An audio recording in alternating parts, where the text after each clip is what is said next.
George Clooney forcing Amal Clooney to have another baby but she refused?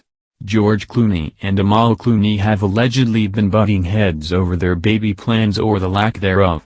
In its November 14 issue, Life and Style claimed that George and Amal are not on the same page when it comes to having more kids. George has allegedly been forcing Amal to have more kids, but the human rights lawyer is already contented with their 2 children. George is suffering from baby fever and is pressing Amal to have another kid. He adores being a dad and wants to add to their brood, but she thinks he's off his rocker for even considering it, the source said. The source added that Amal doesn't want to have more kids because she and her husband barely have time for each other. After all, having 2 kids is already a handful. George and Amal barely have time for themselves as it is, and she doesn't want to rock my boat by welcoming another child. Amal's besotted with Ella and Alexander but feels they've got their work cut out with the twins, the source said.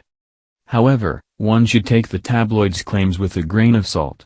It's not true that George wants to have more kids with Amal. Since the actor and his wife are very busy, this could be the farthest thing from their mind. It is also important to note that George and Amal were no longer young when they had their twins. So, it would make sense for them to want to have more kids, not that they are much older.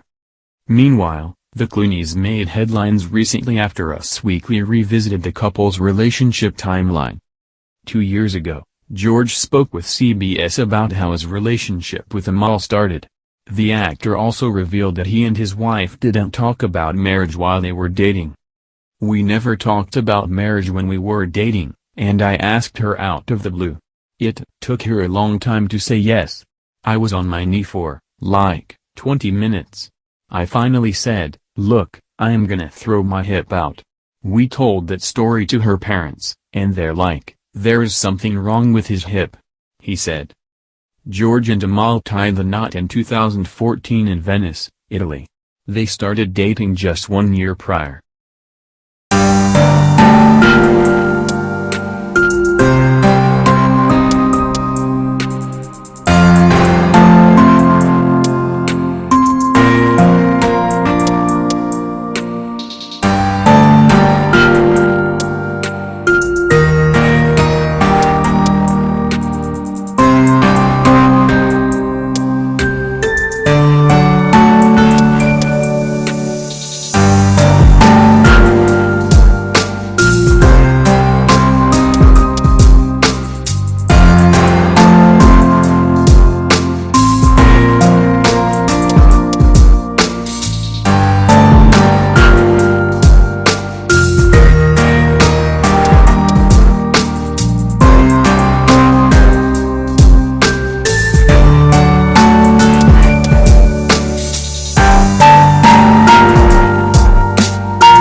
I was on my knee for, like, 20 minutes. I finally said, look, I am gonna throw my hip out. We told that story to her parents, and they're like, there's something wrong with his hip. He said. George and Amal tied the knot in 2014 in Venice, Italy. They started dating just 1 year prior.